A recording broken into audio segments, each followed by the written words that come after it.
los bendiga mucho, agradezco infinitamente su amable visita y agradezco al Señor el privilegio de servirle. Mire, estamos hasta aquí de fútbol, pero yo tengo la esperanza de que hay mucha gente para lo cual Qatar no es importante. Hay cosas más graves como lo que está sucediendo en Ucrania, pero de eso nadie se ocupa ni se acuerda. Pero hoy, para los que aman la palabra del Señor, traigo un tema muy especial aquí en temas bíblicos. Este tema que hoy quiero tratar con ustedes es un tema que para muchos es controversial, para otros es piedra de tropiezo, de escándalo.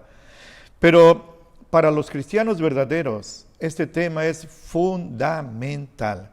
La doctrina cristiana está fundada en esta enseñanza bíblica absolutamente, que es la Inmaculada Concepción de nuestro Señor Jesucristo.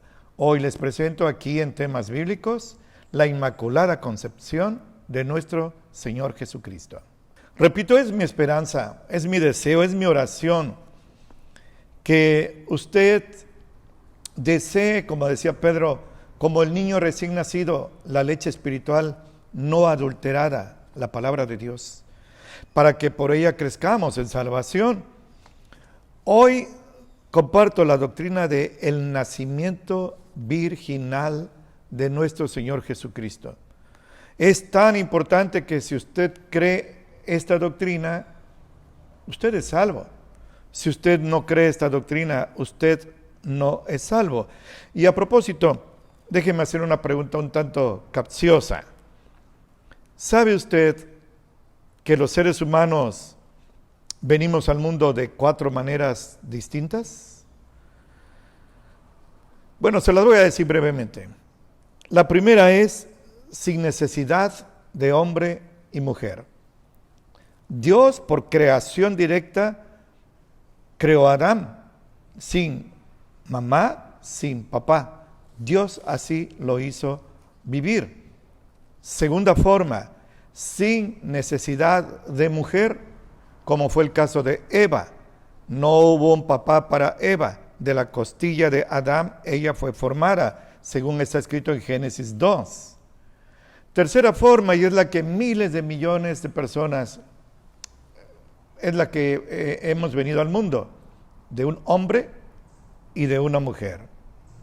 Pero en el cuarto grupo, o en el cuarto tipo de nacimientos, es el nacimiento de nuestro Señor Jesucristo sin necesidad de varón, exclusivamente de una mujer, María de Nazaret y el Espíritu Santo. Es el único caso. Pare de contar. No lo busque en toda la historia ni en todo el universo. Solo Jesucristo fue concebido inmaculadamente. Pero voy a dejar al Señor que hable y le hable a su corazón. En Mateo 1, 18 al 20, así está escrito: el nacimiento de Jesucristo fue así, que siendo María, su madre, desposada con José, antes que se juntaran, se halló haber concebido por el Espíritu Santo. Ella quedó embarazada sin relación sexual. Del Espíritu Santo ella quedó embarazada. Dice el 19, y José, su marido, como era justo y no quisiera infamarla para que no la apedrearan por adúltera, quiso dejarla secretamente. Y pensando él en esto, he aquí el ángel del Señor le aparece en sueños y le dijo: José, hijo de David, no temas recibir a María tu mujer, y escúcheme con su corazón, no con sus tímpanos, porque lo que en ella es engendrado es del Espíritu Santo. Gloria a Dios. Dios dice que Jesús tuvo una inmaculada concepción. En Lucas capítulo 1, había una pariente de María, Elizabeth. Ella era estéril y era anciana, pero por obra del Señor, el poder del Señor, hizo que Zacarías, el sacerdote, su esposo, tuviera relación sexual con ella, y el Señor abrió la matriz de Elizabeth y concibió al más grande de los seres humanos, según Mateo 11:11, y él es Juan el Bautista. Esta Elizabeth, en el 6º mes de su embarazo, llevando a Juan como un feto, estaba en gestación en su vientre, fue a ver a María, su parienta, y le comparto Lucas 1, 26 y 37, donde así es escrito. Al 6º mes, el ángel Gabriel fue enviado de Dios a una ciudad de Galilea llamada Nazaret, a una virgen desposada con un varón que se llamaba José, de la casa de David, y el nombre de esa virgen era María. Y entrando el ángel a donde ella estaba, le dijo: salve, muy favorecida, el Señor es contigo, bendita tú entre las mujeres. Mas ella, cuando lo vio, se turbó de sus palabras y pensaba: ¿qué clase de saludo era ese? Imagínese que el ángel le dijera así. Entonces el ángel le dijo: María, no temas, porque has hallado gracia cerca de Dios. Y he aquí, concebirás en tu seno y parirás un hijo y llamarás su nombre Jesús. Eso significa Salvador. Este será grande y será llamado Hijo del Altísimo. Y le dará el Señor Dios el trono de David, su padre. Jesús descendió de David 1000 años después. Y reinará en la casa de Jacob para siempre, y de su reino no habrá fin. Gloria a Dios. Entonces María le dijo al ángel: ¿Qué pregunta por su candor? ¿Cómo será esto? Porque no conozco varón. Soy virgen, ¿cómo voy a quedar embarazada? Qué buen razonamiento. Y respondiendo el ángel le dijo así: el Espíritu Santo vendrá sobre ti, y la virtud del Altísimo te hará sombra, por lo cual también lo santo que nacerá será llamado Hijo de Dios. Y aquí Elizabeth, tu parienta, también ella ha concebido hijo en su vejez, y este ya es el 6º mes a ella, que era llamada la estéril. Y escucha esto y guárdalo en su corazón, porque ninguna cosa es imposible para Dios. Lucas 1:37. Era imposible que María, siendo virgen, quedara embarazada. Sí, imposible para los hombres, pero ninguna cosa es imposible para Dios. Tome este texto y guárdelo en su corazón. Ahí debe estar. En los días de aflicción, en los días de prueba, en los días de tristeza, de preocupación, de angustia y aún de luto, recuerde, ninguna cosa es imposible para Dios. En Génesis 3:15, que es la profecía mesiánica más antigua, cuando el Señor reprende a Adán y a Eva y a la serpiente y a Satanás, Él dicta sentencias. Y le voy a compartir lo que le dijo a la serpiente: enemistad pondré entre ti y la mujer, y entre tu simiente y la simiente de ella. Esta te herirá en la cabeza, se está refiriendo a Jesús, y tú le herirás en el calcañar. Calcañar es el tobillo. Allá en la cruz del Calvario, Satanás hirió a Jesús 3 días y 3 noches. Pero ese día, con su muerte, dice nuestro hermano Pablo a los Hebreos 2:14, Jesucristo venció al que tenía el dominio de la muerte y le aplastó la cabeza. Satanás está vencido. Guarde eso también en su corazón. En Gálatas 4:4, nuestro hermano, el apóstol Pablo, lleno del Espíritu Santo, dijo así, y así está escrito: cuando vino el cumplimiento del tiempo, Dios envió a su Hijo, hecho de mujer, nacido de mujer, súbdito a la ley. Jesús era judío y estuvo sometido a la ley. Todo el Antiguo Testamento Él lo cumplió letra por letra, tilde por tilde.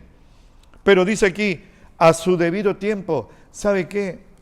Dios tiene un tiempo perfecto. A veces nosotros nos desesperamos, oramos, nos angustiamos y queremos que Dios responda ya. Y si no responde, creemos que Él no nos oye, o que es cruel, que es como sádico viéndonos sufrir, o que no le importamos. No.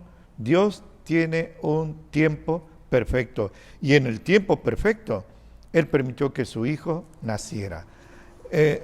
María dio a luz a Jesús, nacido de mujer, y cualquiera diría, bueno, pues todos nacemos de mujer. Sí, pero todos nacemos de mujer y hombre, mujer y varón, nuestro papá y nuestra mamá. Solo Jesús nació sin necesidad de José el carpintero, por el poder del Espíritu Santo. Eso es lo que Dios dice.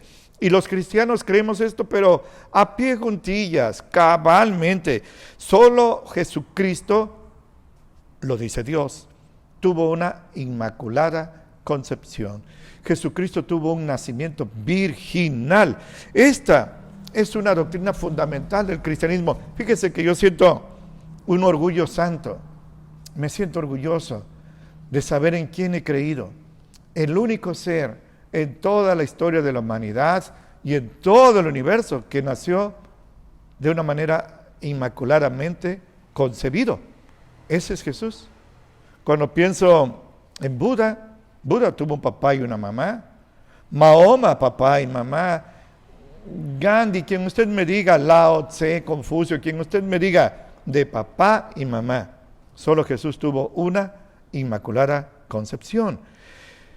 Pero mire, creer que alguien más fue inmaculadamente concebido, creer eso, que alguien más, es entrar en terrenos peligrosos, movedizos, arenas movedizas, antibíblicas, peligroso. El Señor Jesucristo reprendió a los sacerdotes hipócritas de su época, a los sacerdotes judíos, y les decía, ustedes invalidan la palabra de Dios enseñando mandamientos y tradiciones de hombres como si fueran palabra de Dios. Mateo 15, 1 al 9 dice eso. Esto es lo que está pasando. Las religiones, la casi totalidad de las religiones está llena de, algunos ponen un poquito de palabra de Dios, pero está llena de palabras humanas, tradiciones humanas, opiniones humanas. Escuche lo que el Señor dice a través de nuestro hermano Pablo en Colosenses 2, 8, 9, donde así está escrito. Miren que nadie los engañe. Fíjese qué advertencia. Y es una advertencia de amor. Miren que nadie los engañe por filosofías y vanas sutilezas, según las tradiciones de los hombres, conforme a los argumentos del mundo, pero no según Cristo, porque en Jesucristo habita toda la divinidad en forma corporal. Todo lo que Dios es en espíritu habitó en la persona física de nuestro Señor Jesucristo. Esto es lo que Dios dice. Hay un dogma, lo tengo que decir, hay un dogma absolutamente falso de que María de Nazaret también fue sin pecado concebida. Seguramente usted tenía ese rezo que más bien parecía mantra cuando alguien se espantaba. A María purísima sin pecado concebida. Llegó al extremo este dogma de ser tan fuerte y tan impuesto que el que no lo creía era quemado vivo. Los mataban. Hoy por las leyes mexicanas, las leyes en varios países, gracias a Dios no se aplica esa ley de muerte, pero no se ha derogado. Sigue vigente la sentencia de muerte para el que niegue que María es inmaculadamente concebida. Hasta el 8 de diciembre, que ahora va a venir, y por eso estoy hablando de este tema, se celebra la Inmaculada Concepción, así dice, Inmaculada Concepción. Yo me alegré porque pensaba que era de Jesús, pero del 8 de diciembre al 24 de diciembre que nos enseñaron que nació Jesús, lo cual no es cierto, pues nada más hay 20 días.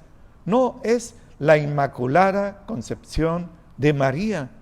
Este es un dogma de fe para la Iglesia Católica Romana que la Iglesia cristiana verdadera nunca aceptó. Es más, apenas en 1846, hace apenas 150 años, subió a la categoría de dogma. Se cree, se es salvo. No se cree, se es condenado. La condenación, mi hermano y hermana, no consiste en creer o no que María fue inmaculadamente concebida, sino la condenación consiste en rechazar la salvación que con cuánto amor nos logró Jesucristo en la cruz y nos está regalando en este momento para usted también, si no es usted cristiano todavía. Es una mentira diabólica. En Juan 8:44 el Señor Jesucristo dijo que Satanás es asesino del principio y padre de mentira. Toda doctrina falsa viene del diablo. No importa que la enseñen personas muy piadosas, con apariencia de ovejas. Es mentira diabólica. La mentira es del diablo, no hay término medio en esto. Entonces vea, Jesucristo tuvo una inmaculada concepción. Creemos en el nacimiento virginal de nuestro Señor Jesucristo, pero Él, y esta es otra doctrina fundamental, tuvo una encarnación, con E mayúscula, encarnación. Usted debe saber que Jesucristo es eterno. Antes yo pensé que Jesús había iniciado su vida hace 2022 años allá en un portalito de Belén. No, antes de que ese evento sucediera, ya Jesús existía, pero existía como Espíritu, como persona de la Santísima Trinidad, como Padre, Hijo y Espíritu Santo. Ahí estaba Él. Por eso nuestro hermano Pablo, a los Hebreos en el 13:8, le dice: Jesucristo es el mismo ayer, hoy y por los siglos. Tiene que referirse a Jesucristo Espíritu, no a Jesucristo físico, porque Él nada más tiene 2022 años de existencia. Vea eso. Aquí hay doctrina. Uno de los nombres sagrados de nuestro Señor Jesucristo es el Olam, el Dios eterno. Él es eterno. En Juan 1:1, otro texto fundamental que debe de aprender de memoria, hermanos, creerlo, defenderlo y propagarlo, es: en el principio era el Verbo. Ese es Jesús. Y el Verbo era con Dios, y el Verbo era Dios. Jesucristo desde el principio ya existía. En Juan 1:14 dice: ese Verbo se hizo carne. Esa es la encarnación. Los cristianos no creemos en la reencarnación, sino la encarnación de nuestro Señor Jesucristo. Ese Verbo se hizo carne y habitó entre nosotros, y vimos su gloria, gloria como del unigénito del Padre, lleno de gracia y de verdad. El que veía a Jesucristo veía a Dios. Así le dijo a Felipe en el Juan 14. Ahora vea usted, debo casi concluir, ya sabe lo que siempre le digo. Los estudios bíblicos, los sermones deben ser breves. La gente ya no soporta largos. Pero mire, si Jesucristo, como le he dicho, y es verdad, es espíritu eterno, la Biblia dice en 9:22 de Hebreos: sin derramamiento de sangre no hay perdón de pecados. El Espíritu no tiene sangre. El Espíritu no tiene carne, no tiene huesos, no tiene músculos. Jesucristo siempre estuvo dispuesto por su omnisciencia a dar su vida en rescate por la humanidad, a entregarse en la cruz por usted y por mí. Pero ¿cómo iba a pagar nuestras deudas si no tenía sangre? Mire, Jesucristo habla en Hebreos 10, 4 y 5, gócese en esto, merece aleluyas por miles. Así está escrito: la sangre de los toros y de los cabritos no puede quitar los pecados. Por eso, entrando en el mundo, dijo: sacrificio y presente no quisiste, pero me apropiaste cuerpo. Me hiciste un cuerpo en el vientre de María. En el seno virginal de María, Jesucristo durante 9 meses fue formado en su parte física, en su parte espiritual. Él es eterno. Esa parte física, ese cuerpo que obtuvo en el vientre de María y que Dios le hizo, lo entregó en la cruz del Calvario absolutamente inmaculado, tanto en pecado de su cuerpo como en su sangre. Su sangre es absolutamente inmaculada y por eso puede perdonar todos, absolutamente todos nuestros pecados. Eso es lo que la iglesia verdadera de Jesucristo cree. Por cierto, la palabra iglesia viene del griego eklesia, que significa un conjunto de personas, una asamblea, y en el caso teológico, sacados y llevados fuera. La iglesia está formada de hombres y mujeres en todo el mundo que, habiendo llevado una vida de pecado, oyendo el evangelio de la gracia, se arrepiente de sus pecados y voluntaria, conscientemente se entrega a Jesucristo. Él pasa en ese instante a formar parte de la iglesia recibiendo el Espíritu Santo. La iglesia del Señor Jesucristo no es católica, ni mormona, ni protestante, pentecostés, bautista, testigo de Jehová o adventista. La iglesia de Jesucristo, la verdadera iglesia, fue llamada simplemente cristiana. Así es escrito en Hechos 11:26. Fueron llamados cristianos por primera vez en un lugar que se llama Antioquía de Siria. Vea usted esto. Lo que hoy le he compartido ha sido escritural. Usted no me puede acusar de salirme de la Biblia. Honre al Señor. Yo le pido esto. Honre al Señor. Y la mejor manera de honrar al Señor es obedeciendo su palabra, creyendo lo que Él dijo, ni por una millonésima de segundo ponerlo en tela de duda. Él lo dijo y eso es la verdad. Es una manera preciosa de honrar a nuestro Señor, creyendo su palabra. Pero le digo algo y con esto concluyo. Esto de creer en doctrinas falsas, esto de practicar la idolatría, ahora viene sobre México una oleada de millones de personas en idolatría. No es algo sin importancia, no es algo folclórico. Usted ve ahí indígenas con unas flautas que supuestamente así tocaban. No hay testimonio, no hay pautas, cuadernos pautados, pentagramas de cómo era la música. Se imagina que así era y ahí se ponen con sus cascabeles y se laceran la espalda, las rodillas se las despellejan, mueren en las carreteras, según ellos honrando a Dios, están creyéndole al diablo. No es algo folclórico, no es algo de los pueblos que son tradiciones que hay que respetar porque debemos ser muy abiertos culturalmente.